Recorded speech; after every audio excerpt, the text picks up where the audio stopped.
Okay, good afternoon everyone. Welcome to the IP addressing and network IP design class. Okay, so this is our course outline for today. So first of all, we are going to learn about the layer 3 identifier, which is the IP address itself. Now, identifier means something to recognize a device in. Like for example, if you need to communicate, even as humans, right, we need to call you as a name, some name, so that when we send our message across, we send it and direct it to a correct person. So same as in the network, we also need an identifier so that when the packets or messages are sent or packets are sent to these nodes, then they also need a name, or in this case, we will use IP addressing. So that is the layer 3 identifier that we are going to learn today. Okay, and the IP always comes together with a subnet mask. There is a reason for the subnet mask. The subnet mask, normally an IP, just like our address, is hierarchical. Our home address, for example, number 6, Jalan 2, Taman Mega, and then you have your state, and then you have your country. Yeah, so that is called a hierarchical address. So number 6 is your house number, and then the rest would be your location and your country. Now, in an IP address, it's the same thing. The IP address is a hierarchical IP address where you have portion of it is the location of that IP, and then the address of that host itself. So just like number 6 is the house number, but if I just say number 6, right, you don't actually know where the location is. So I have to give you the other parts of the home address so that you will know where to find that house. Okay. Now, and then in the IP addressing itself, we do have different types of address like network, host, broadcast address, which I will go into more details. We have to have a technique of calculation to calculate out the network address, to calculate out a broadcast address for a certain network. Okay, and the calculation of network size, there is a formula that we can use to calculate how big is the network size given this IP and the subnet mask. Yeah. And we have different type of IP addresses. So one of the type would be private IP, public IP, and we also have classful, classless IP address and other types that I'm going to cover as well. Yeah. And how to configure IP address for the host or the device. Okay, first of all, IP addressing is a numerical label assigned to each device so that they can communicate with each other. Okay, so we have talked about OSI layer model, yeah. So whereby there is an encapsulation at every layer. So from the application layer, you create data. Then after that, you send it to the transport layer that will put in a header. So that is called encapsulation. So every time you add in a header, now in that header fields, there will be some addressing plus some other control fields. Yeah, and IP address is encapsulated at layer 3, where it's in the network layer. So at the network layer, you insert an header, and in that header would be the IP address. Okay, now IP address serves two main functions. One is the host ID, the host itself, the address itself. The other one is location, like just what I explained just now, yeah? So how can you imagine it out in the network topology? So you can see that this is the network address telling you where the host is in. So this is the network address. So it's just like our home address just now, we have Taman Mega. So, your home is in Taman Mega, so we know the location. But then, which one especially is your home? Then that would be the specific IP address of that node itself. Okay, so that IP address would be found inside the range of this network. So we will calculate later on when given a certain IP, what is the network range, what is the network address, and there's another address which is what we call the broadcast address. Now, every network, right? Every network, or we call it subnet, would have a network address with a mask, subnet mask. And inside this network would have many IP addresses of hosts. And then we have one address called the broadcast address. Now, this broadcast address is specific for each network. That means this network would have a different broadcast address compared to this network. And that specific broadcast address is an address whereby if you send it to this address, it will be sent to every device in that network. So that's what it's called a broadcast address. Okay, I believe you have seen examples of IP address. So 188.18.18.1.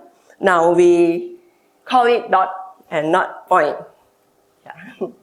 Normally they like to read as point, right? 192.16. No, it's dot. It's just like www.abc.com. We don't call it www.abc.com. Yeah, call it dot. And this is a decimal. Decimal, dot, decimal, dot, decimal, dot, decimal. So that's why we call this format as a dotted decimal format. Okay? So another example, 192.168, which you always see, .1.103. Okay, one of those very popular private IP address. Yeah. And then 173.45.3.22, 8.8.8.8. This is actually Google DNS IP. Yeah.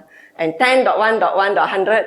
This is also quite a popular private address. Okay. So where can we see IP address? In a host. Now, of course, this is a Windows laptop. You can type ipconfig command.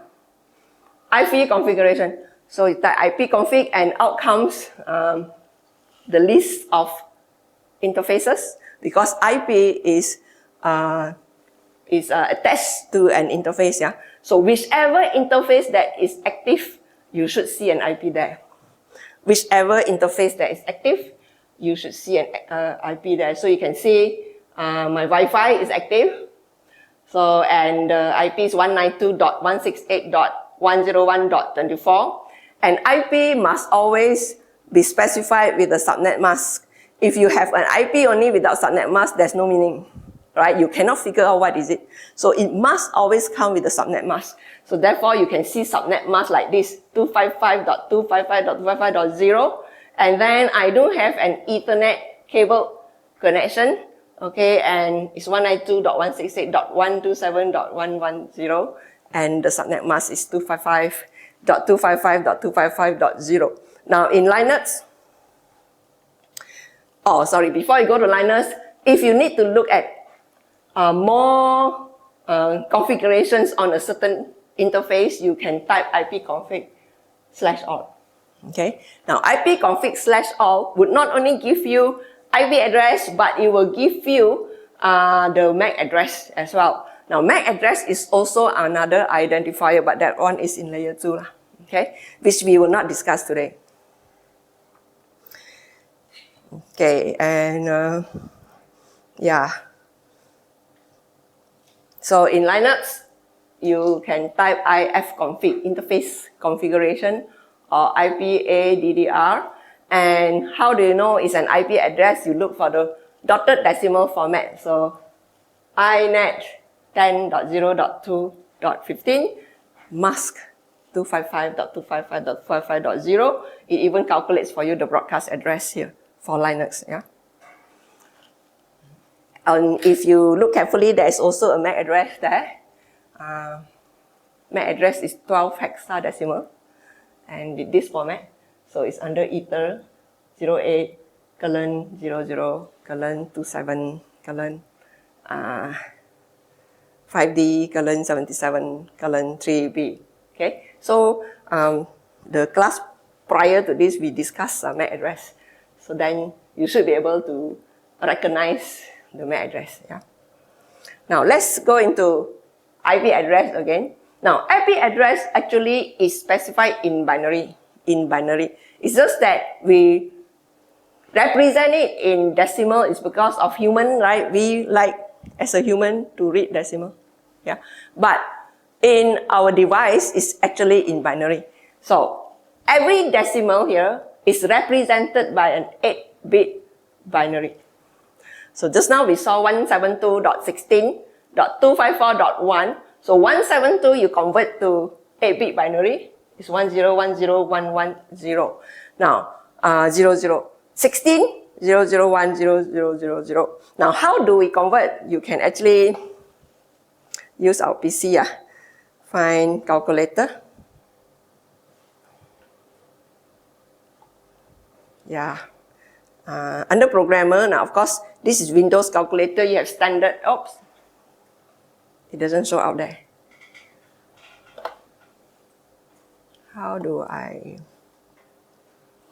maybe I need to stop slide.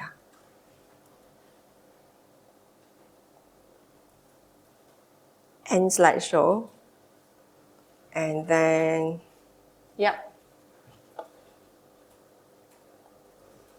So if you open up the calculator from your laptop, you can, for Windows laptop, then you have standard scientific and graphing, you have programmer, so you choose programmer.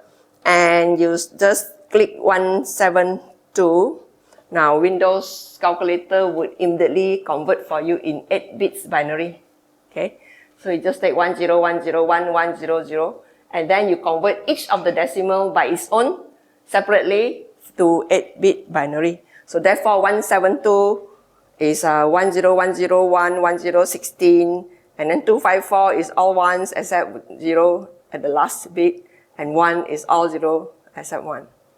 So each decimal is 8-bit binary. So if you have 4 decimals, 4 times 8 is 32, yes. So basically the length of an IP address is 32 bits. 32 bits. Yeah. And we count every one of set of 8 bits as an octet. Octet means 8. So 8 bits. Yeah.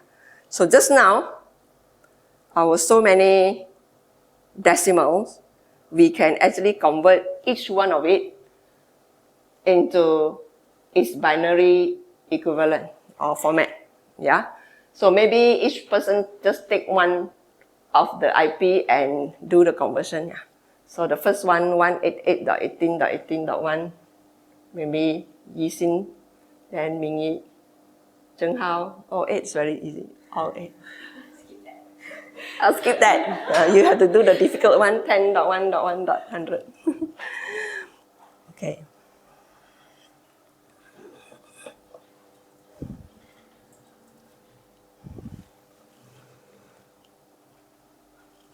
Using calculator is quite fast.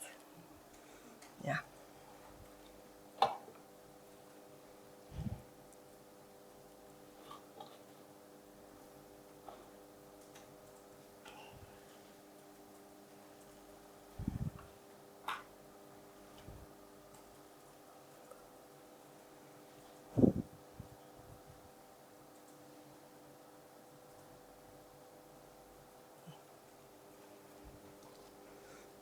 Okay, let me just take a sample of answer. Okay, 192. Oops.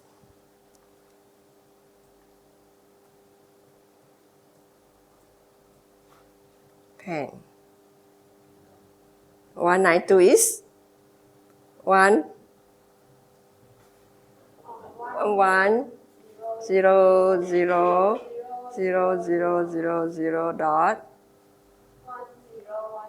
1010 dot 0 0 0 0 0 0 0 1 dot 103.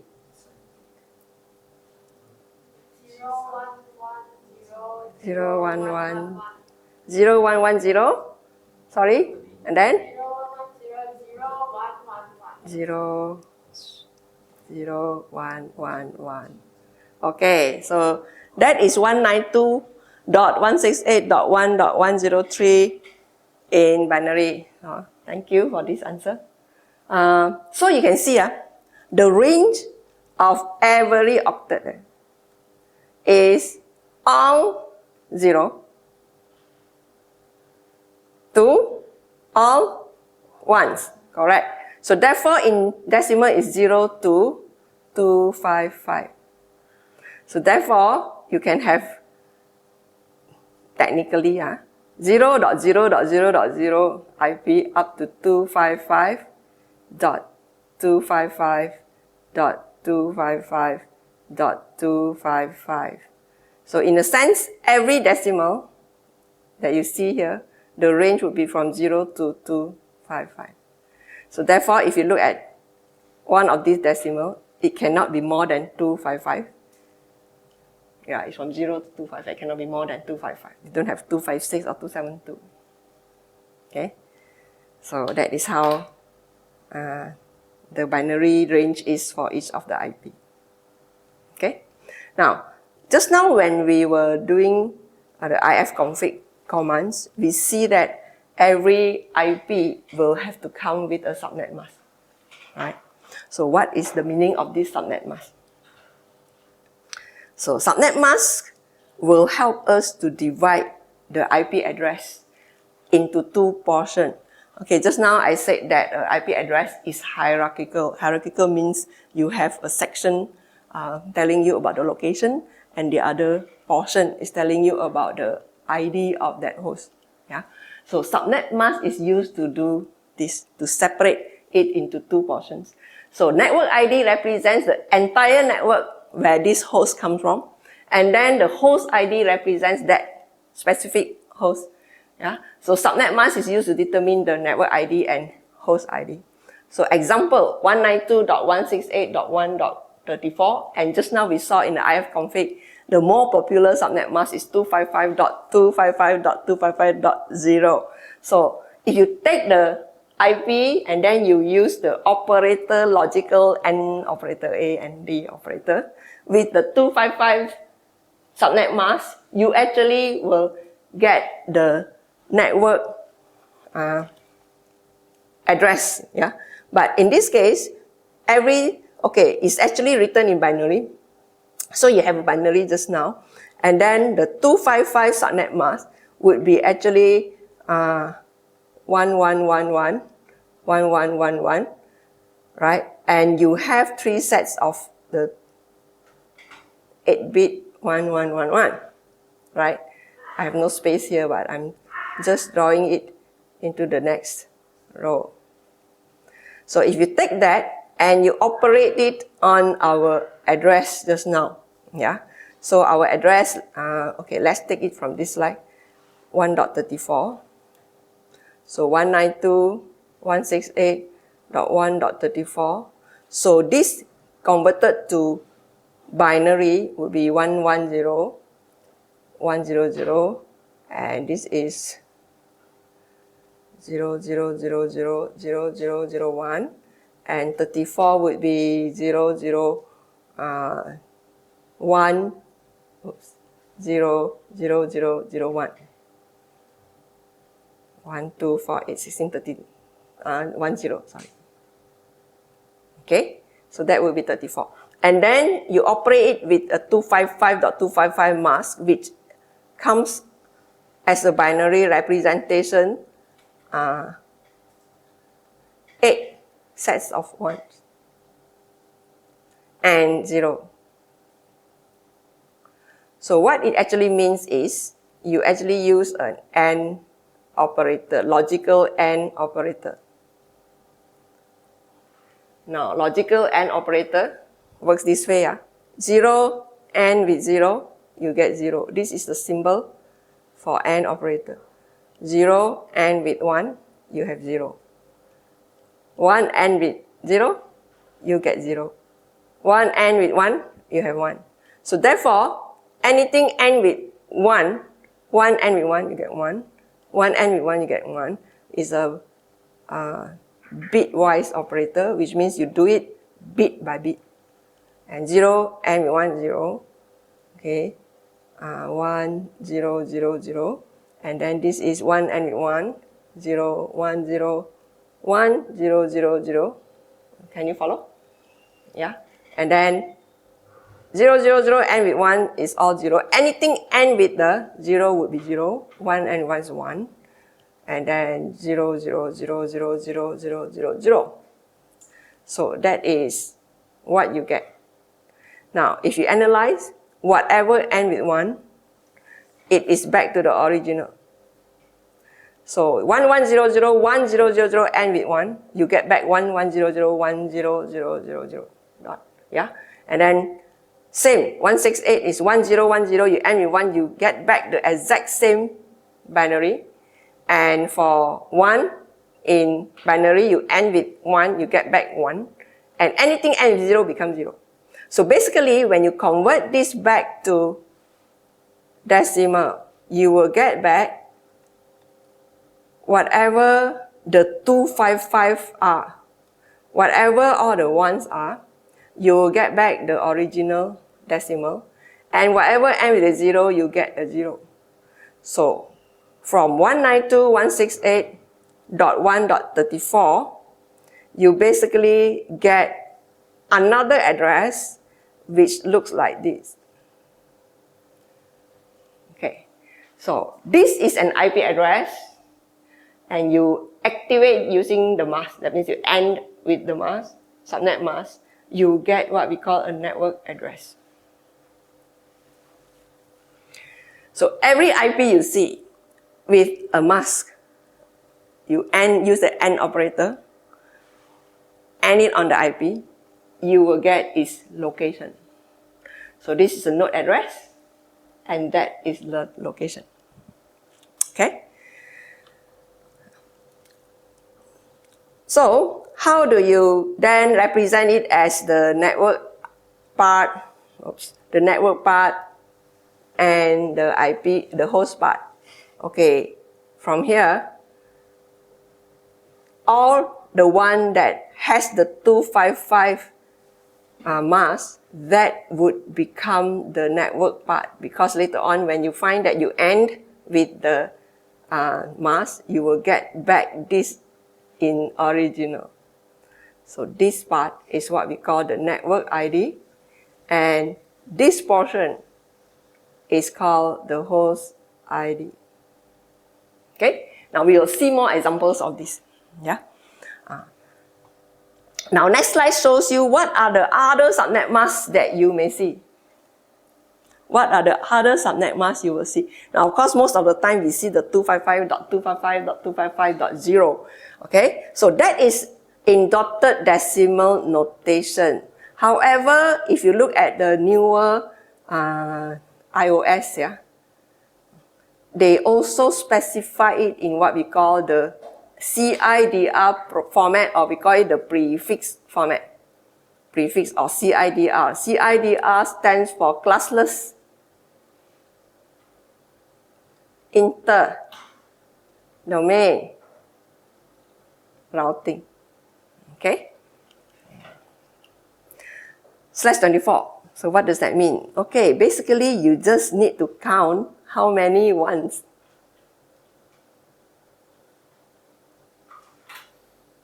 in that subnet mask.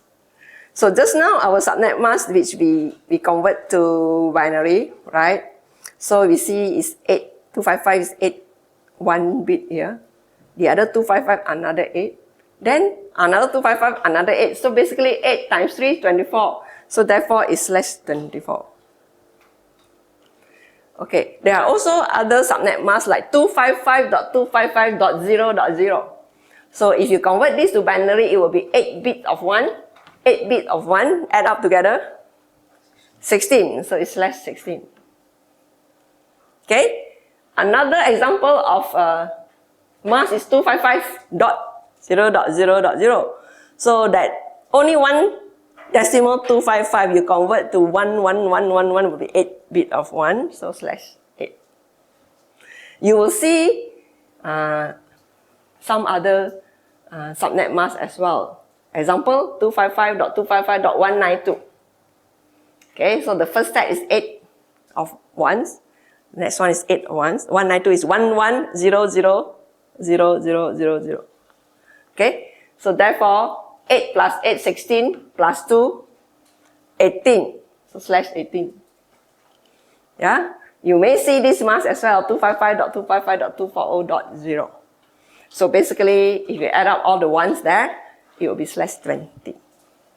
Okay? Now, if you analyze all these masks, all the ones start from the left. So let's just take this one. So all the ones are start from the left. 1, 1, 1, 1, 1, 1, 1, 1, 1, 1. That's the first set of 255. And then the next set of 255 is 1, 1, 1, 1, 1, 1, 1, 1. And then 192 is 1, 1, 0, 0, 0, 0, 0, 0. So if you analyze 255.255 just now that we had, it also has this type of pattern, yeah? So you have like 1, 1, 1, 1, 1, and then another 8 ones, and another set of 8 ones, and suddenly it becomes 0. So you can see from the left is all ones, and then when it turns to 0, all is 0. That means there is no random, suddenly you have a 0, 1 here. So you have all the left ones, and then the minute it turns to 0 is all 0. All the left ones, the minute it turns to 0 is all 0. You cannot have random 0 here, random 0 there, or random 1 here. Okay? Now, the reason why it is like this is because it actually means all those bits, the IP address bits that you end with a 1, you just take it as original from the left. And then after that, when it turns to 0, change and flip that bits to 0. Okay? Example, yeah? So I have, let's say, an IP 10.8.8.8. So if I change this to binary, it becomes 0, 0, 0, 0, 10 is 1, 0, 1, 0, and 8 is 0, 0, 0, 1, 0, 0, 0. Yeah? Let me try to erase this.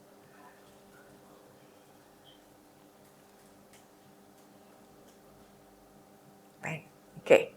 Then another, 0, 0, 0, and another 8. Okay, then if I activate it using this mask, let's say 255.255. So what it means is you have 2 sets of 8 here. So you pair it up with your mask according to its bitwise location, yeah? You follow the location. Then you find that all those that pair with 1, you basically have back the original, you get back these original bits, and then whenever you activate with the other mask that is all 0, whatever bits you have here, it will be turned to 0. So basically, what it means is all the bits from the left, you count how many to keep as original, whereas all after that once, you turn it and flip it all to 0 because binary is either 0 or 1. So basically, your address is 10. So if it pair with your 1, it will be original. But if you then activate with all the 0, the binary becomes 0. So basically, you are actually calculating how many bits from the left that you are going to keep as original, and then the rest, flip it to 0. So that's the meaning of mask, yeah? How many bits from the left in an IP that I keep as original bits, and then after that, on the right, flip everything to 0. So the one on the left that you keep, it becomes the network address portion, or the network ID. Okay? Now, we call it slash because, have you played this game called fruit slash? Just now we eat fruit, right? So you take an IP address, count how many bits from that mask, then you slash that IP into 2. The left, keep original, that is the network ID. The right, change everything to 0. Yeah, that would become the network address. But if you just slash accordingly, then you can see the network portion and the host portion. Okay, so for example, 192.168.1.112, yeah. Now, slash 24, we know that this 8 bits, 8 bits, 8 bits, so it's slash just at that decimal. Correct? So, this portion is what we call the network ID portion, and this other portion is what we call the host ID portion. Yeah. So if you need the network address, you just make this become 0. So the network address is 192.168.1.0. So how do I write the network address? It's just 192.168.1.0/24. So that is my network address. And 112 is one of the hosts in my network. Right? Now next example is 10.1.1.3. So 10.1.1.3/16. Now 16, we know that the first 8-bit, second 8-bit, you keep original. So that would be the network portion or network ID. And this 1.3 is the host ID. And if I want it to be represented into a network address, that is 10.1. These two, after the slash, after the mask, 111 bits of mask is 0. So therefore, that would be my network address, so /16. Okay? Now, if you have a /29, then you know that this is 8-bit, 8-bit, 8-bit, 24, 29 somewhere between here. Yeah? So it gets a bit tricky because now we got to represent it in binary to be able to see it. Yeah? So therefore, 192.168.12, that would be 24 bits. Now I need to slash another 5 bits from this IP, right? Because if I slash up to here, it's only 24. So I need another 5 bits from 210, right? Can someone help to change this to binary 210?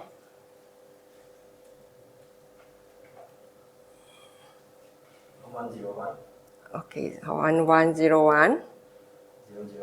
0010. Okay, thank you. So you have 5 bits from here. So 1, 2, 3, 4, 5.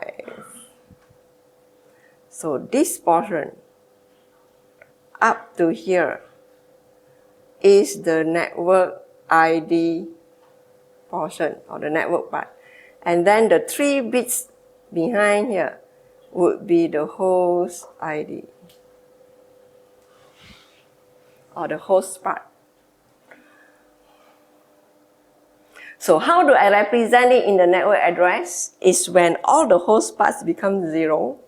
Okay, so I'm going to write it on top here. So you have 192.168.11010 is the one we slashed just now.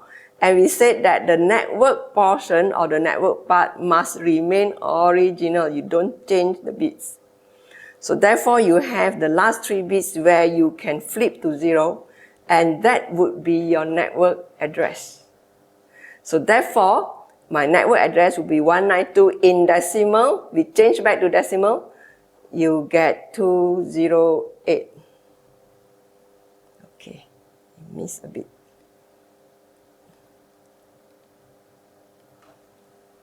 208/29 is our network address.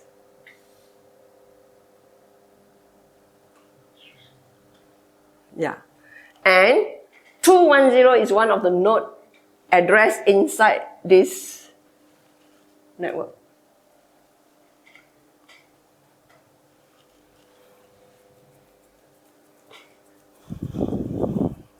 All right? Can? Okay, then the last one, yeah?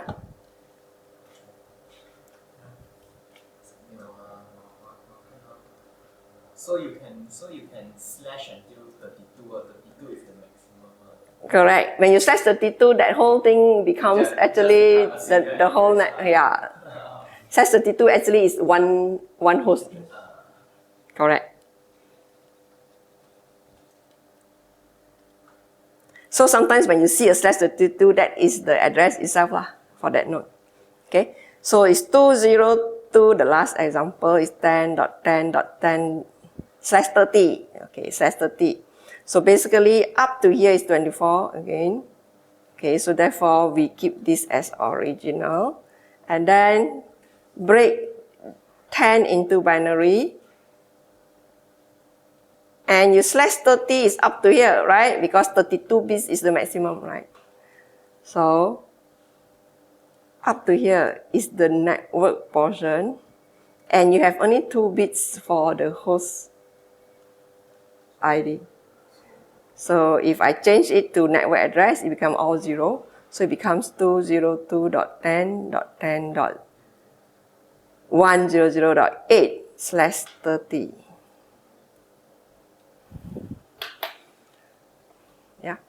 Yeah. So if you break this network / this IP, you can see the network portion and the host portion. Host portion make it into 0, you get the network address. Okay? Any questions so far?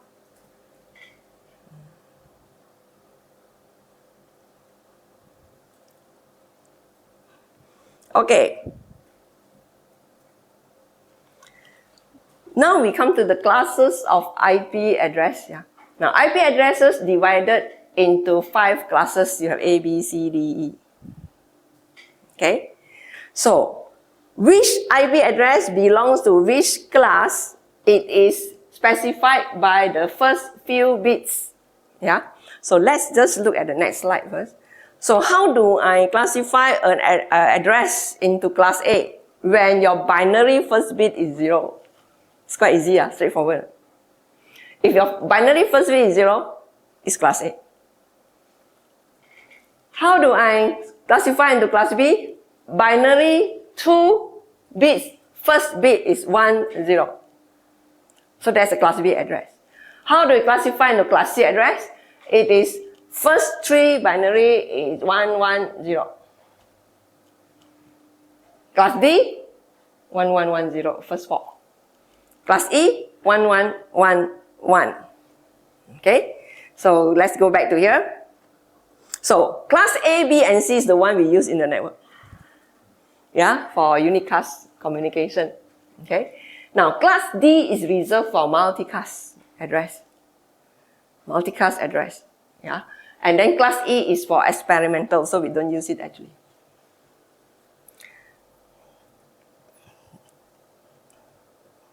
Now, when you divide into class A, B, and C, okay, that is in binary, right? So if you try to imagine it in decimal, now class A start with 0. And we know that the first octet, the first 8 bits can be 0, 0, 0, 0, 0, 0, 0, 0, up to, I still start with 0, but the rest is 1. So therefore, our first octet will be 0 to 0, 1, 1, 1, 1, 1, 1, 1. Now, if you need to convert back to decimal, you can still use the calculator just now.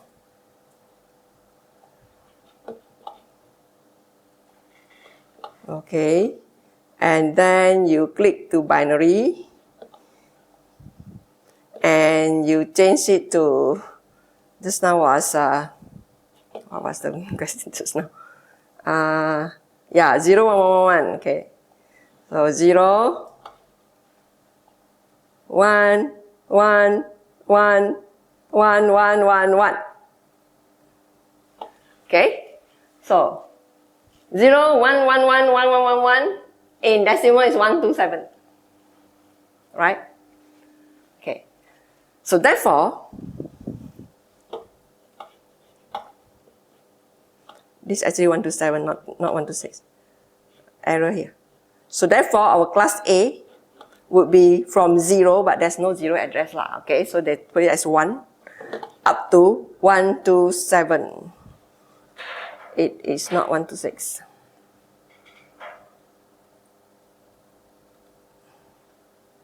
Okay, so this is up to 127.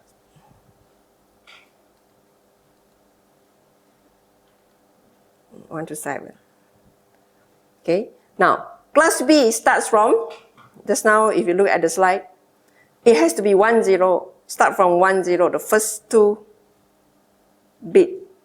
So 1, 0, and we know that it is 8 bits. So therefore, the first octet, if you complete the 8 bits, would be either all 0 to 1, 0, 1, 1, 1, 1, 1, 1.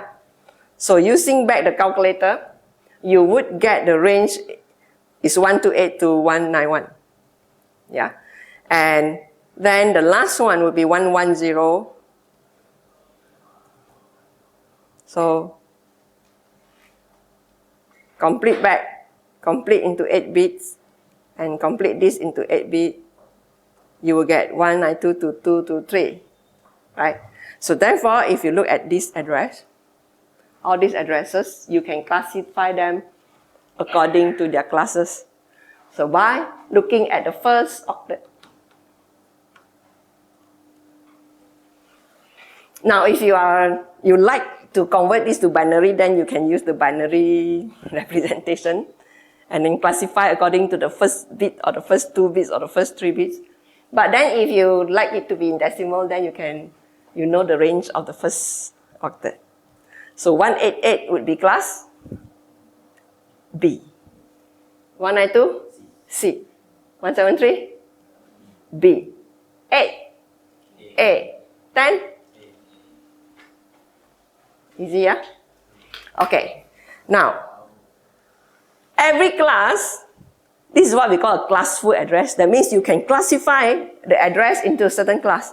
Then every class have their own default subnet mask fixed, no change.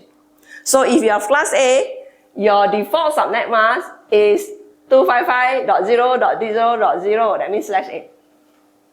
Fixed, huh? If your class B address, your subnet mask fixed 255.255.0.0 is /16. If it's class C, is fixed 255.255.255.0/24. And you always see this in the network. Whenever you do an IP configuration, IP config, you'll see, hey, this is my network address, my IP address with that mask. Even you go home, right? You have your unified connection or Maxis broadband connection, and then you check your IP address of your laptop or your PC, it will come out 192 something and 255.255.255.0 is the class C address. Okay, so then every class with its own fixed subnet mask would have its own fixed how many network portion bits. So class A /8, so the first 8 bits is the network portion. The last 3 octet is the host ID portion. Okay? Class B /16, 16 network portion, the other 16 host portion. Now they call it portion bahagian lah, okay? So sometimes they call it information lah, sometimes they call it ID lah, sometimes they call it network part lah. Same lah, it's just the part you slash already. This part become the network, the other part become the host part. So in CIDR format or prefix format, /8, 16, /24.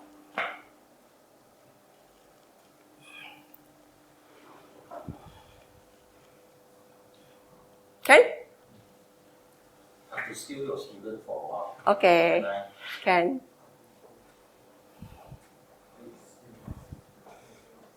Kena stolen, one student. Okay? Okay, now, these are all the nodes, yeah. Now, class D, we don't use it for communication.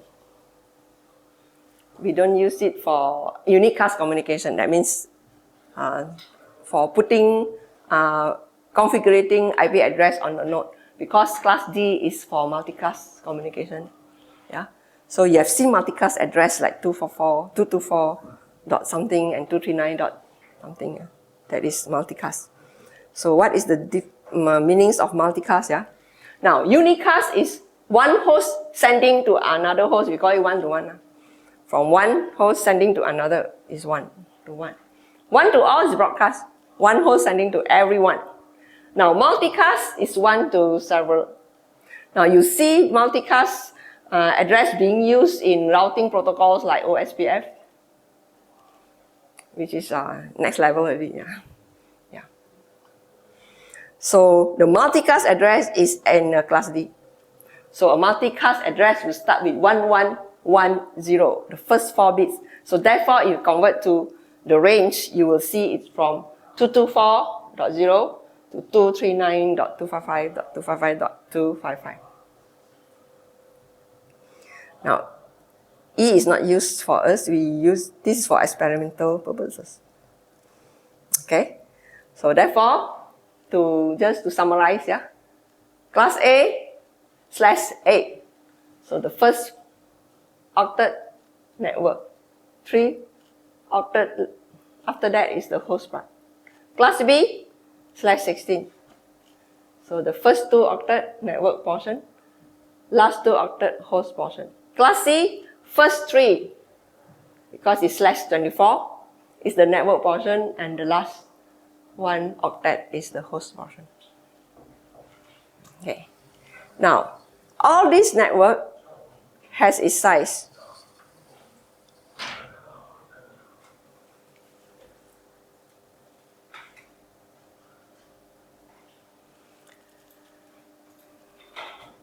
The size of the network depends on the length of the mask.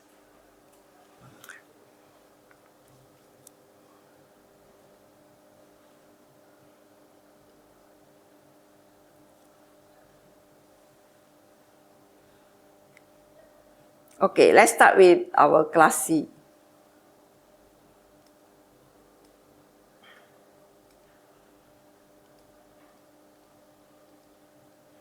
Class C/24. Or in dotted decimal format, our mask is 255.255.255.0, which means out of the 32 bits, you have 24 bits network portion, and 8 bit is the host portion. Now, this portion, the network portion, is the network address, but the 8-bit portion would be the node IP addresses. Yeah? Now, if you have 8 bits, that means it's going to start from 00000000 to a combination of all 1111, 1111. Correct? Which means it's from 0 to 255. So if you count how many values are there from 0 to 255. Okay lah, 0 to 3. How many? 0, 1, 2, 3. So 4 values, right? So that means 3 plus 1, right? So it's 0 to 255 is how many? 256, correct. So therefore, how many nodes we have here, or how many IP node ID is 256. So it's given by this formula, 2 to a power of how many host bit you have. So you have 8 host bit, it would be 2 to a power of 8.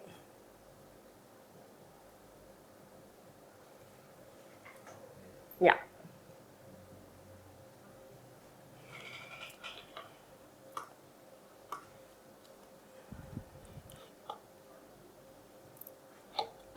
Okay, so using back our calculator.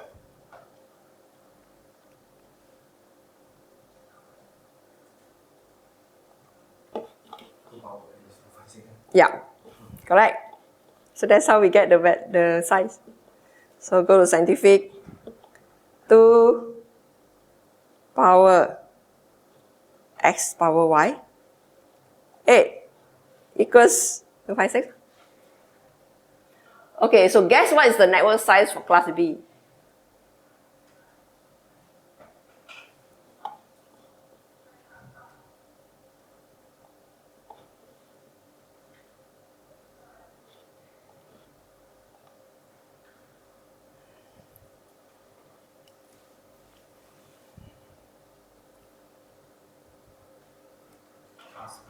Yes.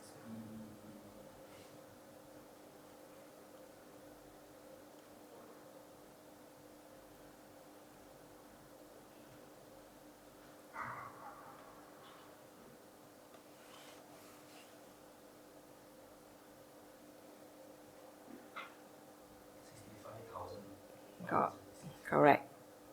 It's 2 to the power 16. 65536, right? Yeah. Because why? The mask 255.255.0.0 is slash 16. So basically, you have 16, which is the network portion, and 16 bits left would be the host portion, correct? So you have 16 host bits. Host bits, you have 16. So therefore, 2 to the power of 16. Now, class C just now, you have slash 24. Slash 24 means 24 bits network bit. So you left 8 host bits, correct? So 2 to the power of 8, 2 to the power of H is 2 to the power of 8, which is 256. Now, class A, how big is this network? Yeah. Your scientific calculator may give you the answer. Our normal calculator, I think, exploded. Yeah, it's 1.6 something million. So that is how many hosts you have in the class A network. Because why? The host bit is 24. Because this slash 8. Slash 8, that means 32 minus 8, you have 24 bits left. So how many bits for host? 24. So you have 2 to the power of 24, 1 point something million. So when you design a network, right, you look at the network size. If my network is only 80 devices, you will use a class C address. If my network is 1,000, you may use a class B, but you will waste a lot of address because you have actually a total of 65,000 address. Yeah. Now, of course, class A is used in the public network, in the global network. We don't use it in the private network. It's too big. So that's the reason why whenever you do an IP config in any of your laptop, you will see a class C address. Because our private network, LAN, we don't design it to more than 200 over device. For us, 200 over device in a LAN is a very big network already because there will be a lot of broadcast traffic. So normally for LAN, you just use a class C. Okay, so which one of the class C? Anyone that is in the range just now. Okay, now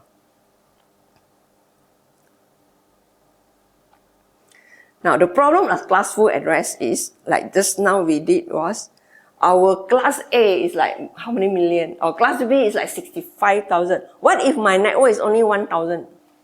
I still want to use a class B address, but it will be too big for me. I can't use a class C. It's too small. So that is another type of address is where we call it a classless address. Okay, classless address. Because there's a problem with the classful address. It's too big for our use. So classless, quite easy, not difficult. Now, we just calculate our mask exactly to the size that we need. And that mask is called prefix. Right? The slash mask is called prefix. So we calculate the prefix exactly to the size of the network we need. So if I need a network of size 300, right? So just now we know that the size of the network would be 2 to a power of how many host bit, correct? So if you equals it to 300, right? So we know that to the power of h, the nearest to 300 would be, now, h, 2 to the power of h.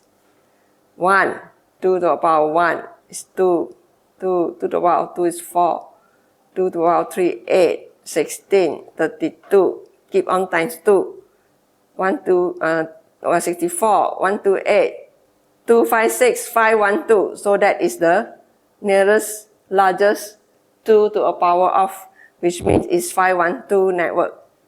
Okay, so our H will be 1, 2, 3, 4, 5, 6, 7, 8. So our host, 1, 2, 3, 4, 5, 6, 7, 8, 9. So our host bit will be 9. So therefore, if host bit is 9, what would be our prefix, yeah? So we know that our total network bit is 32. You only need 9 host bit. So what would be the mask size here? So 32 minus 9. So this is slash 23. So basically, we can design a network with the mask slash 23. So it becomes a classless address. Because classful address will follow slash 8, 16, and 24. So if I design a network with slash 23, it becomes a classless address. Yeah?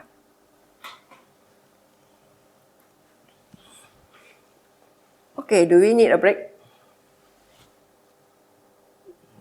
Aaron just have his break. Continue. Continue? Depends on everyone. Okay. Can?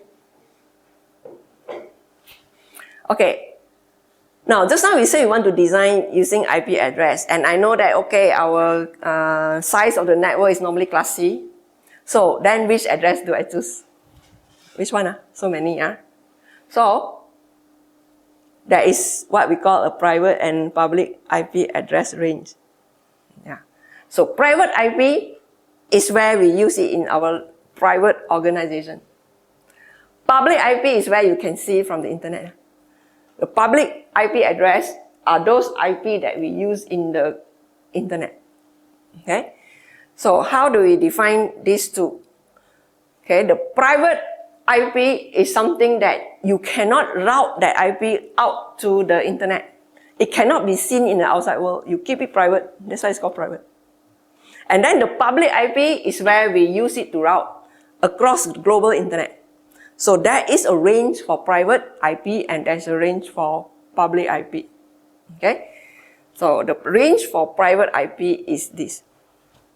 So you have class A. If you use class A address, the range has to be from 10.00 to 10.255, which means you cannot use 11. Now 11 is still class A. Why? Because 11 is still between our decimal 0 to 127, remember? So the first octet 11, that means you can actually use 8, 7, which is class A, right? But you cannot use that as a private IP address. So the private IP address for class A can only start to be used within this range. You can only use this range. So even if you like 12.11, you're not allowed to use it. Okay? So anything out of this range would be the public IP. If you want to use a class B, you want to design using a class B, which means your address in your network is like 3,000 hosts. Then you got to choose a class B. So class B address for private use can only range between 172.16, 0 to 31. So that's why you don't see 173.15 being used in a private LAN. You don't see 172.15 because it's out of the private IP range. And the most common is class C. So that's why every time you see a class C, how come always like 192.168? It has to be. Because 192.168 is the only private IP address given to you to be used. So you go to any private network, you see the private network, if they use class C, is 192.168. But of course, you can choose between .0 something, .1, .2, .3, up to 254. Yeah. Even 255.0 can still be used. Yeah. So when you do a design of the IP for your nodes or for your network, you must keep this in mind. Yeah. You have no choice, you just have to choose from here.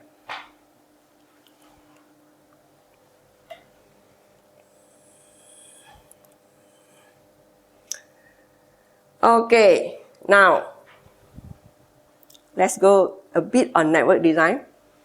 So I choose my IP address range. I choose my mask according to what I need for the network size. Now, we can use classless address in a sense I can choose from a class A private range, but I use the mask which is not class A. Class A's mask is /A. But because my network size is like 200 and less than 200, so I can still use /24. So it becomes classless. It doesn't matter as long as it's in a private range and as long as your mask is according to your network size. Then, if I use this network, right? So this network address, then what are the range of the IP that I can have in my network? Yeah.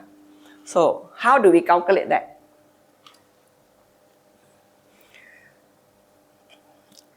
Now, network address is when all the host bits become 0.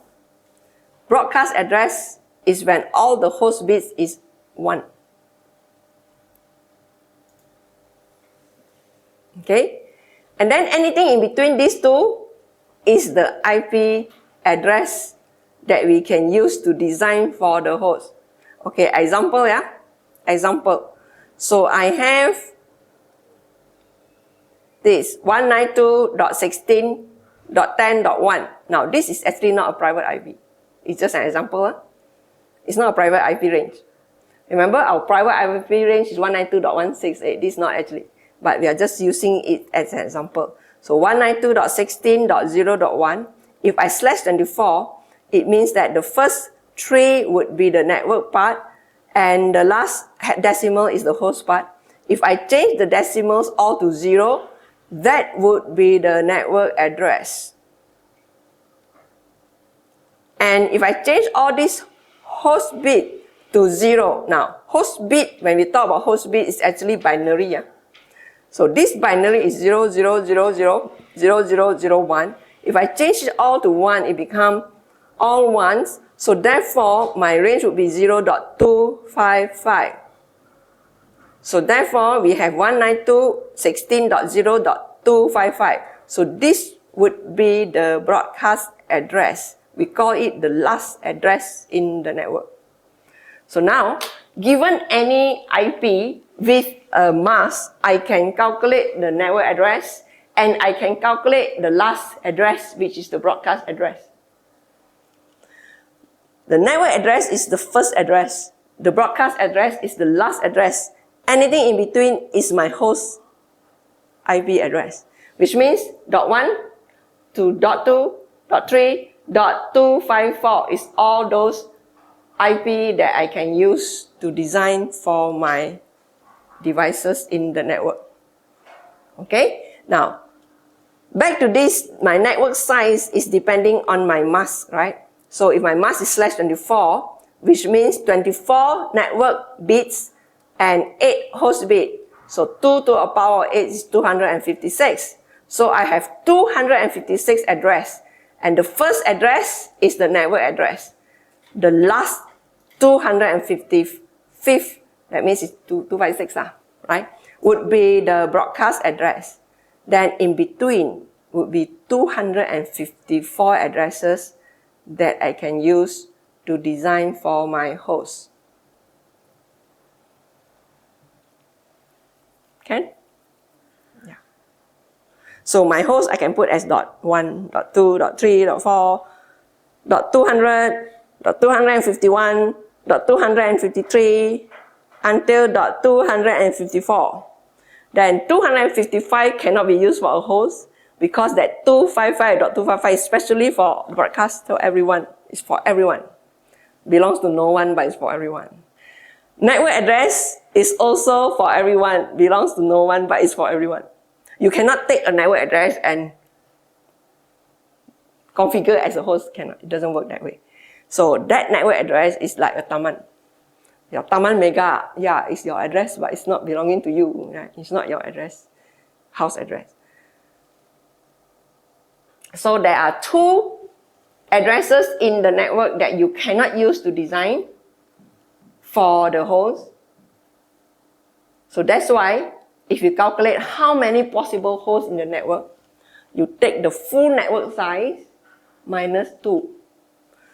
Why 2? First one is the network address. The other one is the broadcast address.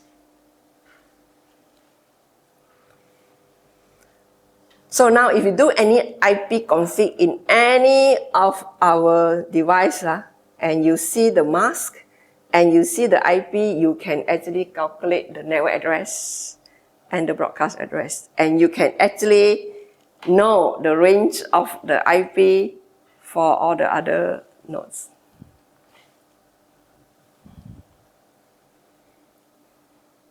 Right? Can? Okay. Let me ask you, is a /29 network larger than /16 or /16 larger than /29? Which network is larger? This one or that one? 16 is larger. Which means when your mask is longer, your network is smaller. Why? Because the host bit is less. So /29, your host bit is only 3. So you have 2 to the power 3. 8 total IP. 6 total nodes IP. So if you see a /30, you always see /30, especially when you look at network topology. /30, how many total IP? 4. Because you /30 means you have 2 host bits left. So 2 to the power 2, 4. And out of the 4, one is network address, the other one broadcast address. That means you have 2 more left IP. So therefore you have only 2 IP left, right? So where do you see the /30? The engineers will see it. You all will see in your packet traces. Router to router. You use it for connection only. Because /30 has only 2 IP. Correct? Let me find space. /30. You have 2 IP.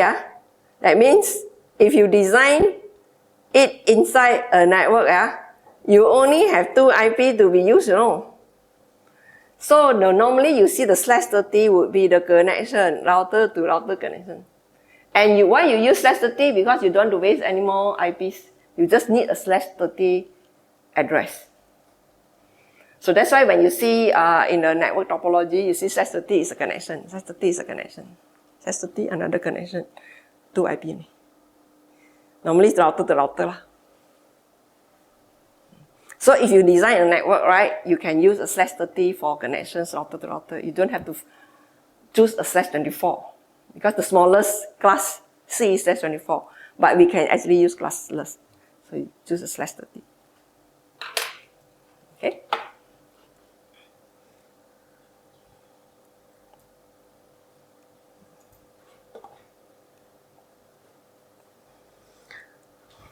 Okay, the rest are kept as exercises so you can actually calculate all this Given any address, IP you see with the mask, now you can calculate the network address, broadcast address, range IP for hosts, total IP address for the whole network, number of possible hosts, which means you take the total minus 2. So now we are going into the section called IP address design. Okay, so just now we already know about IP addressing, we know about the classful IP, and then we know what is the subnet mask is for. And the subnet mask is used to separate the network, the IP address into the network portion and the host portion. And we also did calculation for the network addresses, broadcast address, and the host of the IP range of address that we can use. So now, how do I design addresses for a network if I have a network? So first of all, in order to design the network IP address, we need to determine the network address that we want. Okay, and once we have a network address, we also would want to know the mask, because then we would know the size of the network. And from that mask, we will know all the broadcast address and the range of the IP that we can use to design for the host. Now we call that type of IP usable IP. Now remember, in the network, we have 2 addresses that we cannot use, because it's a network address to determine the network location itself. The other one that we cannot use is the broadcast address. So then the rest can be used. So those that can be used, we call it usable IP address. Okay? And then when we design IP address for network, we must make sure and check thoroughly that all these addresses must not overlap with any one of the address in another network. And no two hosts should have the same identical IP address. Okay? Now, for internal network, which we design most of the time, we will use the private IP address range, the range that I showed you just now. And before we start choosing any IP address to use, we first of all analyze the size of the subnet needed first. And then from the size of the subnet, we determine whether we should use a classful one like the /30 or classful one class A, B or C, most of the time it's class C, or the classless, which is /30 for connection. Okay. Now, one example. So let's say we would want to design for this network. So the first thing, of course, we analyze how many total IP for every one of these network. So you can see it's 50, example is 80, 100, 200 is considered big for internal network. So the largest size here is 200. So basically, which class address can we use? Class C. Because if to recap, class A, 1 point something million, that's the size of the network. Class B, 65,536 hosts. Class C, 256. So if you look at the size of the network we have, the maximum is only 200. So we will choose a class C address. And then which class C address should we choose? Now, go back to our slide just now. It has to be from the private range. So the class C, 192.168.0.0 range. Okay? However, because we are using a /24 subnet mask to indicate the size, because this network size is 256, right? If we opt to use classless address, that means we do not follow the class and its range plus the mask, we can actually use 172 as the network IP as well. You can use a 172.16.0.0/24 as well. It is not wrong. You can still use it as long as it is within this private IP range. So sometimes when you go to a certain private network and then you do an IP config to see the configuration, you can see, oh, they use a 172 address. But it's /24, it doesn't matter. Now, let's go back to a class C. Let's say it's 192.168. So how do I choose what network address to put here? So we have 4 subnets here. 4 subnets. So if I use a private C address and I choose 192.168.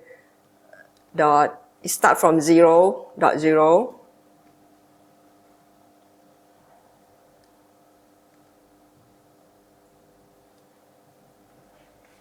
Now, 0.0 means your network address is 0.0. Your broadcast address will be 0.255. And anything between here would be the range you can allocate for your host IP, we call it the usable IP. So it's 0.1 up to 0.254. So we call this one block of block C. We call this one block of block C. That means from 0.0 up to 0.255 is one block. Then the size of this network is 256, right? Now, the next block of block C would be, take this at 1 is 1.0, correct? So therefore, you have the next block is 192.168.1.0. And it's 1.0 network address, 1.1 up to 1.254, and the broadcast is 1.255.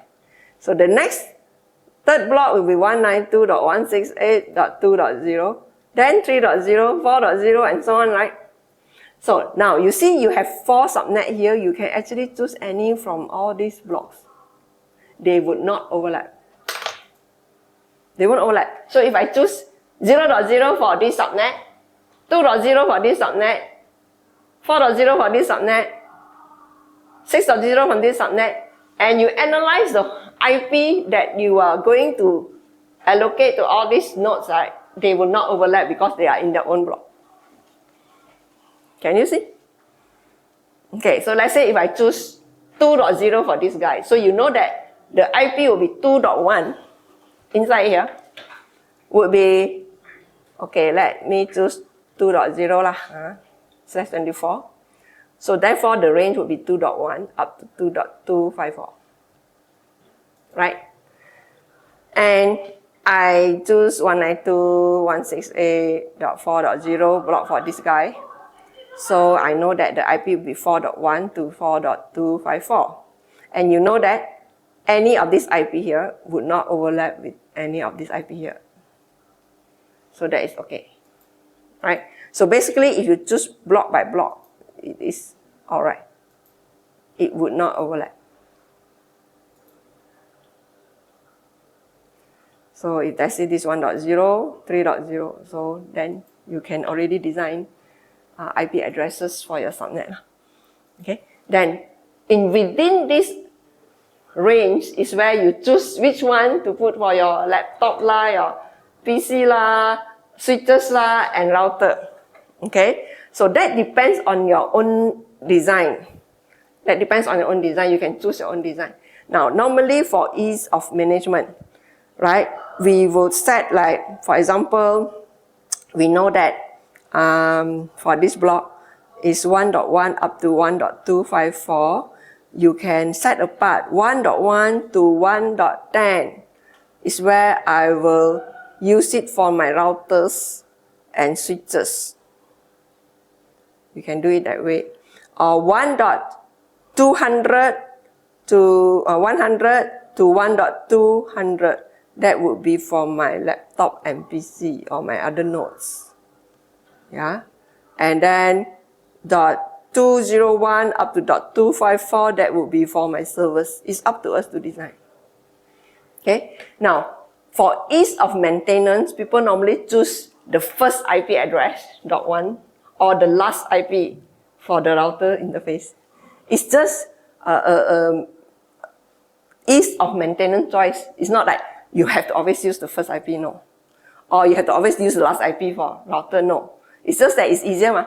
If every network is the first IP, then you know that every network you go, every subnet, you know the first IP is my router. Right? Yeah. So sometimes they will set a range of my servers will be the last IPs. So when you see, oh, 200, it must be a server. So it's more for us to design that way. Okay. So normally we try not to randomize things lah. Like for example, suddenly your switch is a suddenly is .8. Suddenly this one become .1 and then this one is .9. So it's like your IP is so random that when you see an IP, you do not know what device it is. Right? So you have to go and check everyone. Or this IP is which device, this IP is which device. So it is very confusing to manage such a network. So it's better to block it yourself. This range is definitely, when I see this range, .1 to .10, I know it is one of the router or one of the switch. Or .1 to .5, let's say if your router interface is not that many, or your switches and routers in the network is not too many. So every time I see a .1 to .5, I know that is the router and the switch. And every time I see a .100 to possibly .200, okay, that would be the user's PC or the user's device. Yeah. Okay, another example. Now you have a network that is too large for us to use, but it's just for example. It's 2,000 here, 1,000, 5,000, 2,500.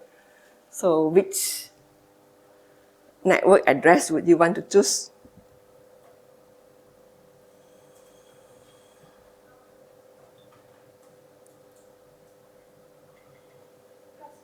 Yeah, class B. That's the easiest. Okay. So any class B private.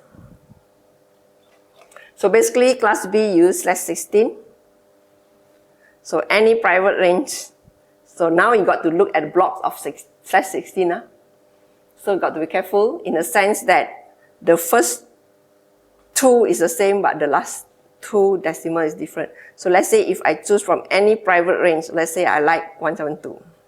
So if you look at 172 private range, would be 16 to 31, right? So I can choose 16. So 172.16.0.0, the first subnet block. Now the next subnet block is 17, right? Is 17. And then the other next subnet block will be 18.0.0. And then you have 172.19.0.0. So you have 4 subnets. And all this, if you look at the ranges, it would not overlap with each other. Okay? Because the first network, the first address is network address. The last address is a broadcast address. So it's 16.255.255 is the broadcast for our first subnet.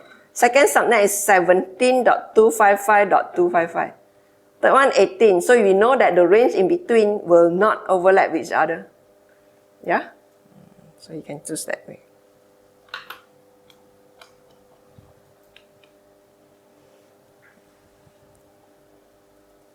So, guidelines for network design. Allocate certain range for routers and switches, more for ease of maintenance.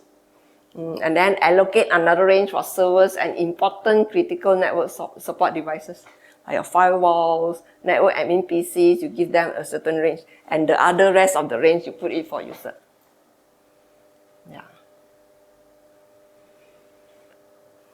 Now, if we implement VLANs, yeah, then each VLAN would be considered as their own subnet. So therefore, each VLAN is its own network. So contoh, example, if you have VLAN 10, VLAN 20, right? So VLAN 10, same thing lah. You look at your VLAN, how big your VLAN should be lah, how many hosts in the VLAN? Same So VLAN 30. So if I have, there's less than 254 devices or same, then you can use a class C /24. Then make sure your block that you choose is not overlapping lah. So let's say it's 10. Now normally for ease of maintenance, if your ID is 10, we try to make it 10 so that when you see a 10 dot, you know it's VLAN 10. It's no hard and fast rule. It's just that it's easy for us to know our network. So when you see an IP address, you know, oh, it's from VLAN 20. Where's dot 20? And then it's 30. Okay, it's VLAN 30. Oh, 40, that is VLAN 40. Yeah. And we know that once you choose address with a mask, you will know its ranges, network address to broadcast, and make sure no overlapping. Okay. So once we have already designed, chosen our network addresses, designed the range, and we design every node to have their own IP, the router, which range of IP they have, switches, and so on, then we can assign IP address. Yeah. Now, 2 ways to assign IP address. One is statically configure IP address, that means manual configuration. The other one is using a server called DHCP. That is called dynamic IP address. DHCP stands for Dynamic Host Configuration Protocol, is a server. So there is a DHCP server who will assign addresses automatically to device. Yeah. Now, when do we do static IP address assignment is for those important devices that cannot have a change of IP address. Yeah. So like for example, routers, you cannot have the router changing its interface IP from time to time. So we have to statically configure for that router. Or switches, static configuration. However, dynamic is most probably given to the user. The user, when they enter a network, maybe today they get 10.100. Then they log out and they log in again, they may get 10.101. So they have a running IP. Okay, for user, we normally use dynamic IP configurations. But for those important critical devices in our network, servers, switches, router, firewalls, they cannot have running IP. They cannot have an IP that changes from time to time. So that would need us to configure static IP. Yeah. Now, we do not use static IP for users' device because users can be many and they come in and out from the network from time to time. Because if you use static configuration, every time the user comes into the network, you have to use to configure manually on their IP and their device, then you can cause human error and also duplicates. Now, in our laptop, how do we configure statically the IP address or automatic IP address? You just go to TCP screen, IP protocol version 4, click properties, and you can see there are two options to choose from. One is to use DHCP, obtain an IP address automatically. The other one is static configuration.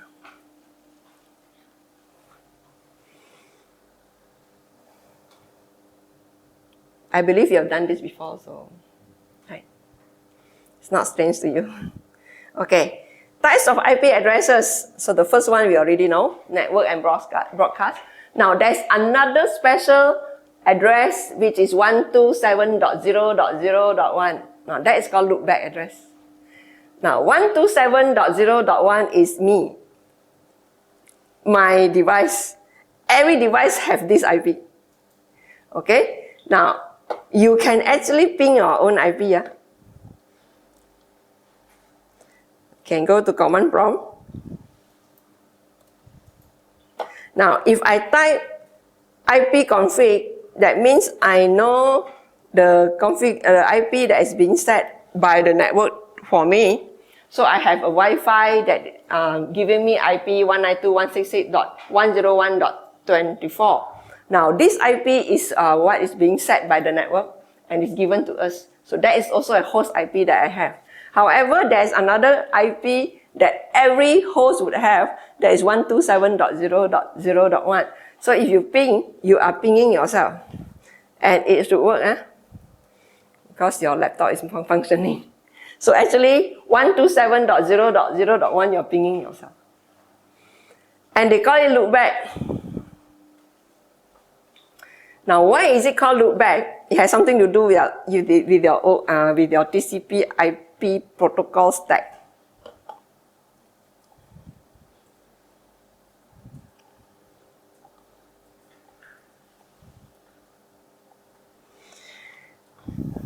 Okay, since we have all those from network background here,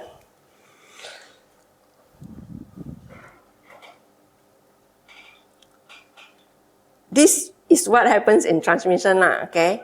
So, oops. This is my PC.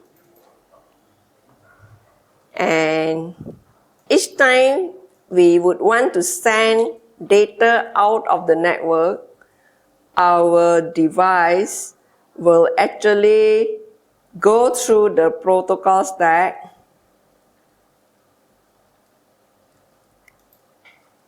and does encapsulation. So he will create a data and then he encap with the addresses and then he will send it out, right? And the sending out is going through a cable or a media. However, if you Okay, let's say we ping someone else. Like I am 192.168.10.1, and I'm pinging a 192.168.10.2. So that means I am pinging another device. So what happens in my PC is it will create a packet, put an address, and then send it out to the network to the other recipient. So it goes out from the protocol stack. We call it protocol stack because it does encapsulation, yeah. But when you ping a loopback address 127.0.0.1, it will still create this packet. It will go through the encapsulation process, but it won't send it out to the network. It will send it back. So that's why they call it a loopback address. Right? Encapsulation, you all know, right? You from data, put header. We did it during our first session. Then out through the media. Send it to in the route to another destination. But this time when you ping a 127.0.0.1, that means ping yourself, it will still create this, but then instead of sending it out, it loop back into your own PC. So that's why it's called a loopback address. It's our own loopback address. So they use this loopback address to test your protocol stack to see whether this is working or not. So if it's working, you can see a ping reply.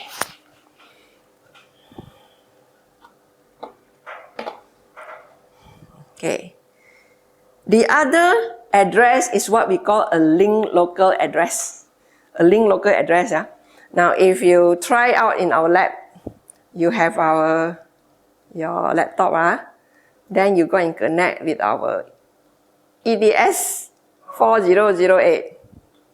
And here, at this side, you configure as obtain IP address automatically instead of using static. Normally we use static, isn't it? We want to talk to our switch, our EDS 4008, we will configure 127 dot something, But this time you don't configure, you just put obtain IP address automatically. Okay?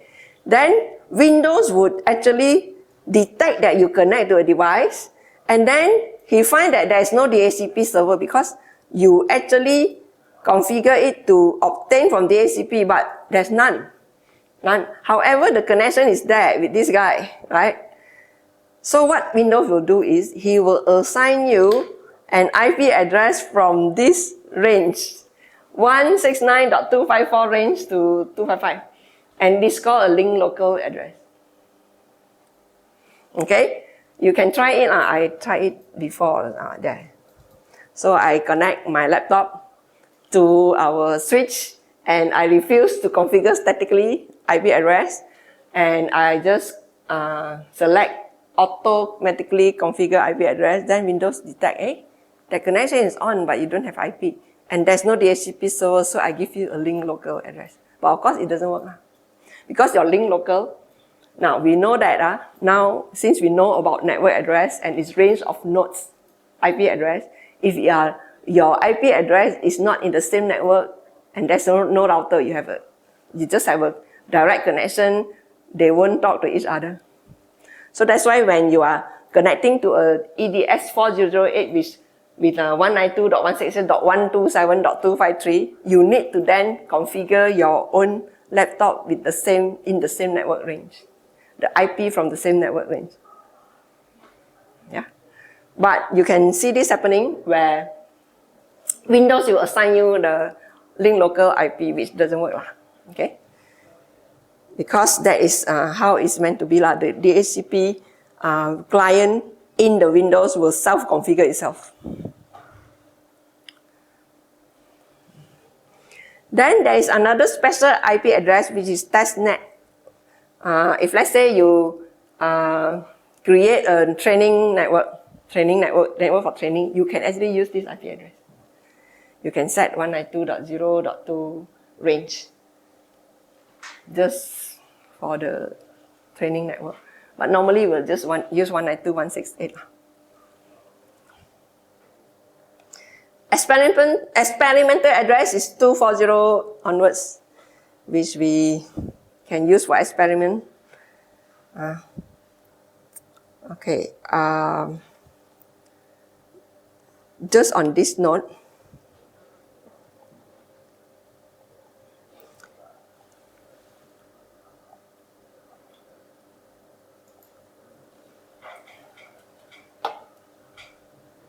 if you found yourself in the network, suddenly you connect to a network.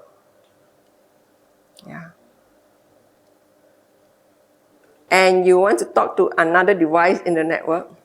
First of all, you must know the network address of this network, and then also the mask. Now, if you do not know the network address of this network, you can do an IP config in any of the devices. So when you do an IP config, you would know their IP address and you calculate their network address.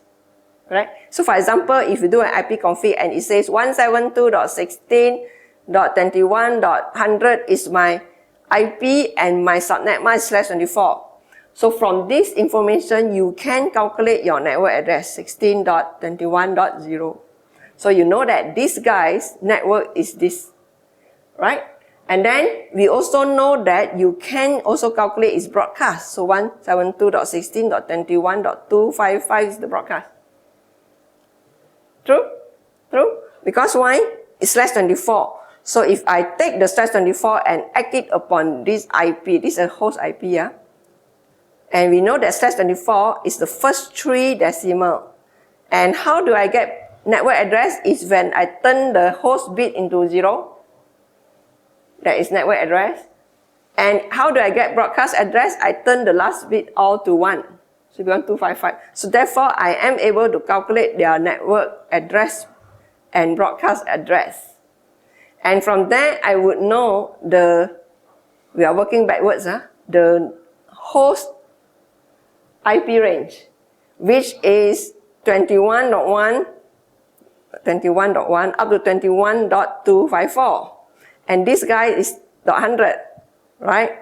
Now, if you want to plug yourself into this network, then make sure your IP is within this range so that you can talk to it. So that's why when you connect to your EDS 4008, who has the network address or the IP address of given by MOC size 127.253, you got to, and it's /24, yeah, if you look at the configuration, then you got to configure your laptop into its range.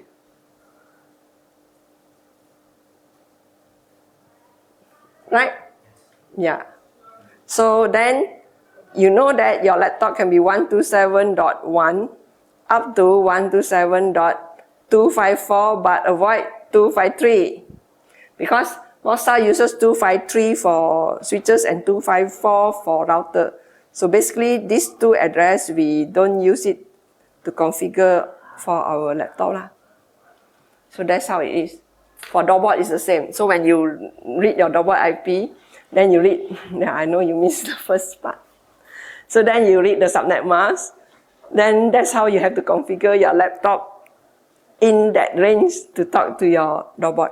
But we are not so concerned about overlap is because we are talking one-to-one.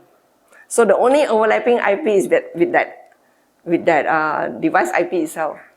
But in the whole network, it's a different scenario because then you need to know all the other devices that's available in that network. Okay? Now, there actually is a practical lab, but we can do this offline. Yeah. It's actually packet tracer with some nodes.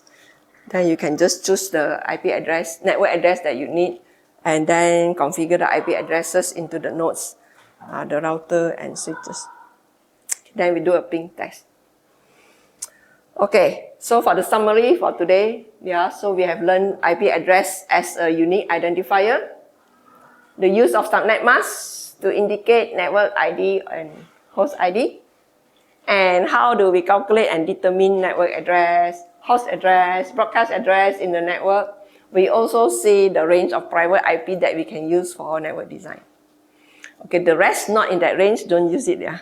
That is for public IP. Unless you are in the telco company, then you are dealing with the internet, then you have to use public IP. Okay, so we also look at classful and classless address, where it's determined by the mask, fixed mask, and the range of first decimal in that address. Then we talk about network design. How do we design IP address for certain subnet? So basically, you look at the network size, then you choose your class that you need or the mask that you need, and then take from the IP address, the private IP range. Then how do we configure IP address? There are two ways. One is static, the other one is using DHCP, and we also look through the types of IP addresses. And lastly is the lab. Okay? Any question?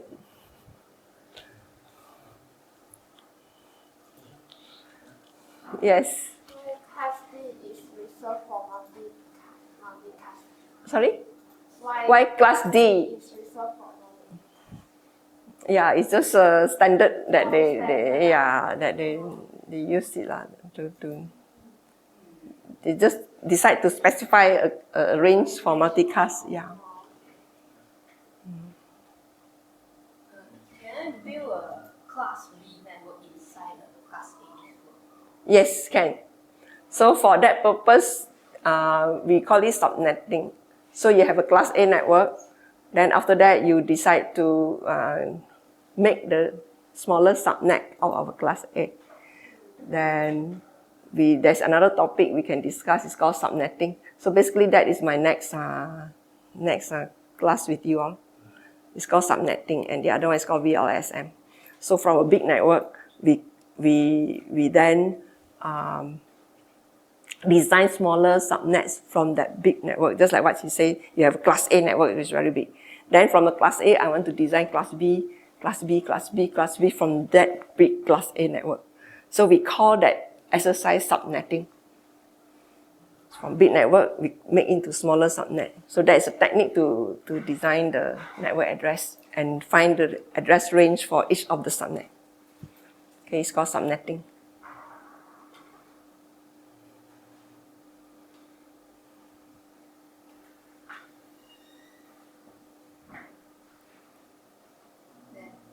Yeah. Then why we need to have the link local address?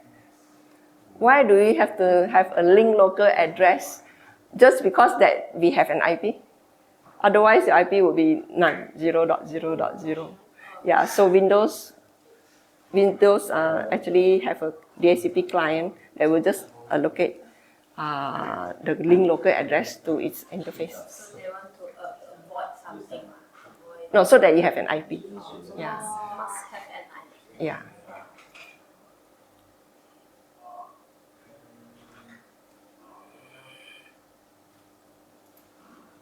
I want to ask. Yeah. For like the subnet and the IP address, right? Yeah. When we turn into binary, Yeah. let's say, for example, we put a random IP address on a random subnet. For the binary, it doesn't, let's say, it's /30, /29. Okay, 29. It only takes the front 29 binary of the entire IP address. Is that correct? Correct. So that is the network address. So it doesn't matter if the front part has any zeros or a different type of, let's say, 10.111.0.0.111, something like that. Yeah. Is that still fine? Yeah. For node IP address, it has to be a random 0 ones. Okay. Yeah. So it doesn't matter if there is zero, if there are any zeros or ones, just that the first 29 of the binary is taken for the /29. Correct. So that is for the node IP or the network address. Only the subnet mask, then you have to have all the ones and then zeros. So that is the subnet mask. Yeah. 0.0.0 is for default route. 0.0.0.0. Okay. when we talk about routing or static routing, 0.0.0.0 means any network. It's not actually an IP address, it's meaning any network. So when you do an IP routing, that is another topic, it is called static route. So static route is actually you are telling the router that you can access to or send packets to the other network or any network. Okay, so let me draw.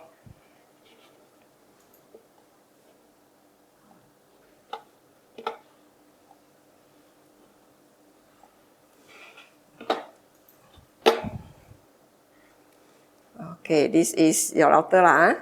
Then there would be another router that goes to another network. Yeah. So let's say this is network is 10.1.1.0/24. So then your router, if you want to configure a static route, then you actually use a command IP route. And then you got to tell your router a network address. And you got to tell your router a mask, network mask for that network. And you got to tell your router which gateway IP to be used. We call it next hop IP lah. Okay. So therefore, let's say this is my router. This is my router. And I want it to send a packet to 10.1.0 network. So I would then configure in my router. Sometimes my pen disappears. Okay, so IP route, I would configure into my router 10.1.1.0 and the mask is /24 255.255.255.0 and then the gateway that I have to use to go to that network. So normally it's my next route, next gateway that I'm connected to lah. So let's say this connection is 192.168.1.8.30 connection. That means this is .9 and this .10. So I would use the gateway 192.168.1.10 to reach there. So you're telling your router, in order to send packet to the other network, it has to use this gateway. So this is the command. Now, what if there are many other networks here? That means any other network, I also want to use this gateway. So then your command would be IP route, any network, any mask, then use this gateway. Which means now, in order to send this packet to any other network over here, I don't care what is the network address, and we also don't care what is the mask. Any is a wildcard lah. Any. So that is 0.0.0 to the next gateway, correct?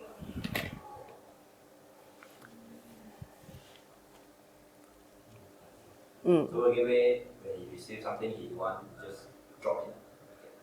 Not something he doesn't want. It's something that is not inside the routing table. It's not.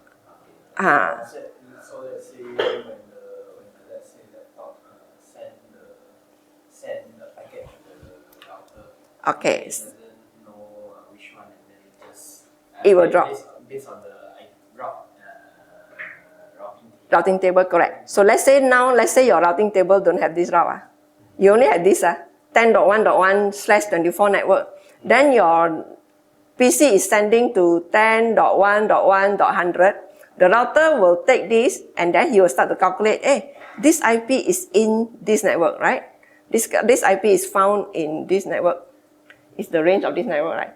Then the router will say, oh yes, if you want to send to this network, anything inside this range, I can forward it to my next gateway. So this guy.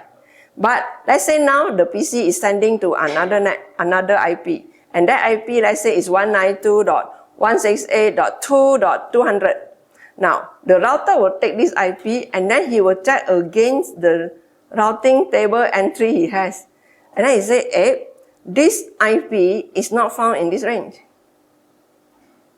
And that's where he's going to discard. But if still have the 0.0, Yes. it will still forward to the Correct. If it's 0.0, then the router say, okay, it's not in this range, but it qualifies, satisfy this range, anything, and then you send it to the next gateway, so he will forward to the next gateway. What if the big network still don't have this range 192.168.2? 192.168.2, and there is no default route, he will drop. I mean, I have default route. You still have default, then you forward, keep on forwarding. Forwarding, and then there's a problem. Then it will go around the network. If really in the network there's no such this network around, then it will keep on forwarding around and around the whole internet. Keep forwarding. Yes. Oh. That is why we then If keep forwarding, then no one will drop the packet. Then no one will drop a packet, and therefore it will crowd the internet. So therefore, inside an IP header, there is a field called time to live. Oh, okay. Yeah. So you set the field time to live to a certain limit lah. That is how many hops you can hop. That means this packet can hop how many times before you throw it away. But default is normally it's 30 hop, right? 32 is the 2 power of Oh, okay. 32 or 64. Yeah. Yeah. So if they keep on sending from router from one router to the next router, he will minus 1 first. So let's say you set as 32. So by the time I send to the next router, it's 31 hop left. Then the router, after he forward to another router, he will still minus 30, and then minus 29, 28. So the last router who got TTL1 right left, and then he wants to forward, right? He wants forward, he says TTL minus 10, so I cannot forward anymore. I discard. So who decide this? How many hop? The TCP IP protocol itself actually has a default value, but we can also set. But we can also set. But by default is normally is 32 or 64, yes, you're right. So you say just now you mentioned we can set from the sender. Yes, correct. Correct. Yeah, you can set from the sender. Yeah. Now I know usually what I get usually when I change someone. Yeah. So, TTL those terminology. yes, time to live, correct. It's called time to live. Correct.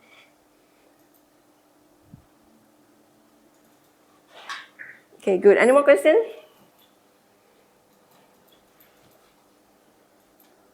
Yeah, you can ask. Let me explore more. Okay.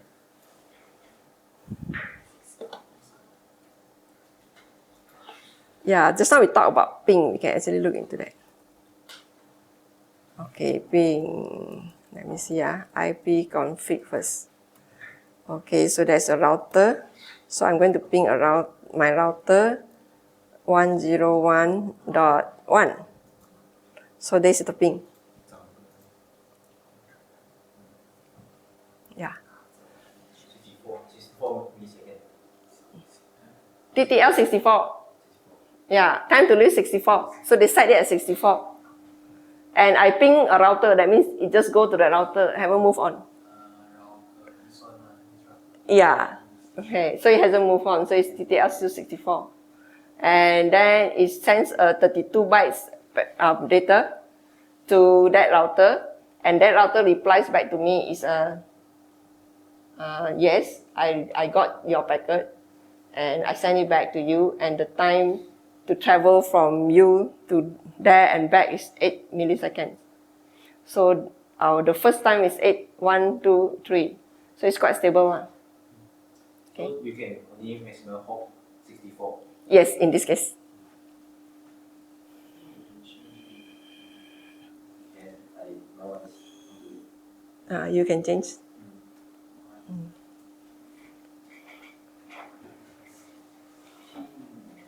Yeah. In fact, we use ping statistic also to read the network connection quality lah. So if I ping to Google, so this TTL is how many leftover when it comes back to me is 117. So we can more or less guess 128 is the value lah. that they set. So 128 minus 117. That means this is how many hops it has hopped before it reaches to me. Yeah, and then you see that my first one is always slow. 100 milliseconds before it goes. Then our network is 5 to 6 milliseconds. Yeah.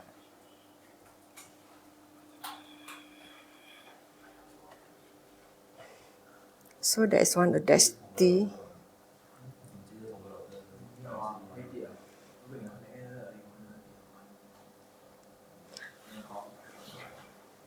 So ping, you can also use it to look at how stable or the quality of connection is. Now, if you see the average time is almost the same, then it is not too bad. But you see like this 6811, something is causing the delay. So normally, if the network connection is quite stable, you shouldn't see a large difference. You see like 675 is okay.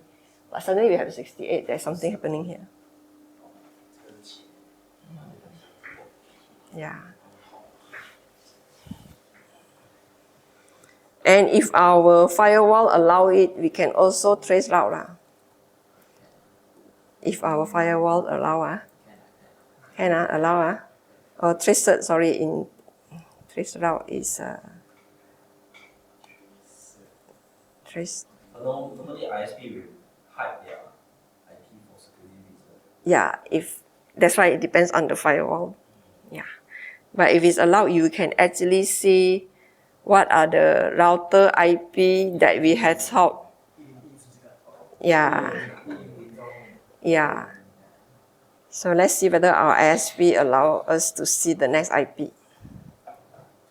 Yeah, it does. Okay. So therefore, you see, we know that this internal 192 private. Internal, and this one is out. The Public, because you see 202 is not in our private IP range anymore. And yeah, not allowed to see. They hide, not allowed to see. But the rest you can. 72. So you see all these are public range. So basically our packet is hopping to all these routers in order to reach Google 8.8, then reach. And if you use the web, you can actually check where are all these location of this IP. Yeah. Yes. So you can yeah. Oops. Okay. So you can ask I think who is my IP? Or what is my IP, sorry.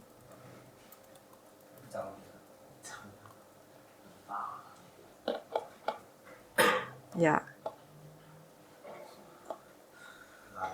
So they do detect 202, which is our first public IP. 184.48.1. Oh, okay. They may have used a... Okay, and then you can... Actually, there's a site where you can enter the IP address.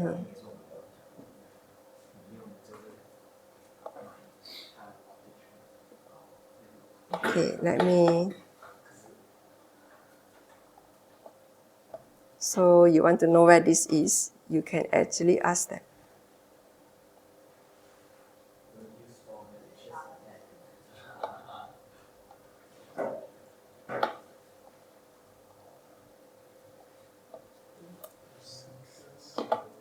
Who is lookup? Yeah. IP address lookup.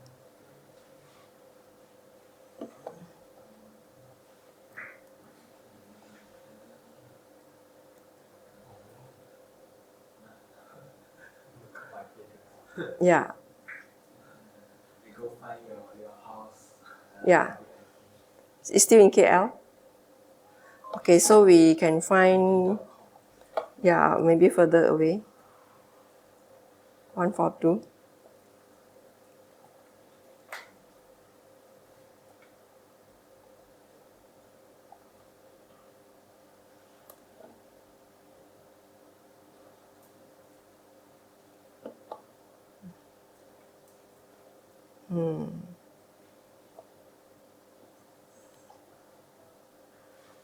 Where does it go?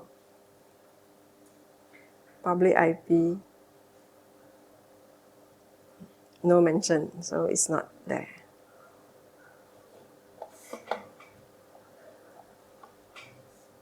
Let's look at this 172. In fact, there's a visual site as well. You can find a visual trace route from the internet. They will show you the path that it goes through.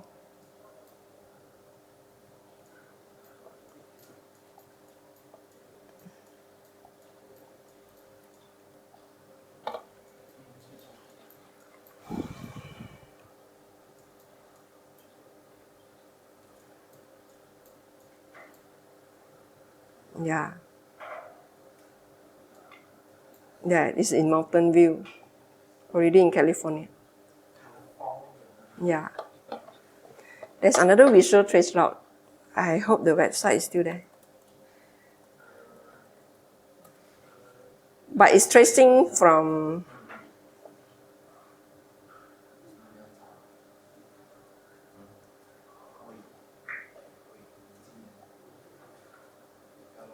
yeah. So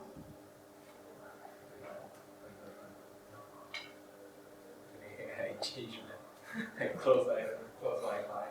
yeah, so you can actually use the visual trace route. It will trace from a server in US lah, actually. Then you can see the packet flows to another location. Yeah. Very angry. Okay. Wow. Yeah. From Europe to the States. Yeah, it's actually traced from the States because this server is from the States. So you can trace to Malaysia, then you can see where it goes to. Malaysia, okay lah, trace Star College. The guy is saying DDoS. they're already blocked, right? Is it? Never say never. Do they? The website got hacked before. Do they take domain name? Let me check. Yes, they do. There.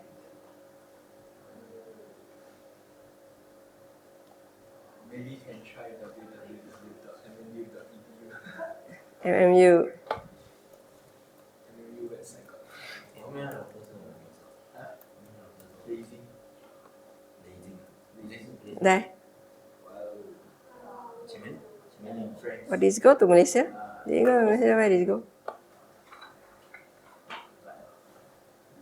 No, like it stopped somewhere. It stopped on 10. Then it doesn't move on. It starts until here and then it doesn't move. He couldn't get the next hop.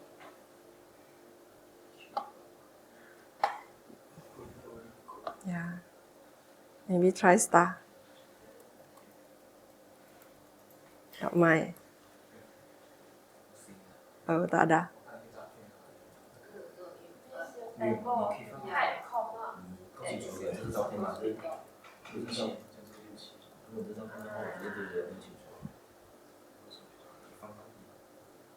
No lah, somehow it doesn't get past through US. Then the rest cannot see you. So they only trace up to here.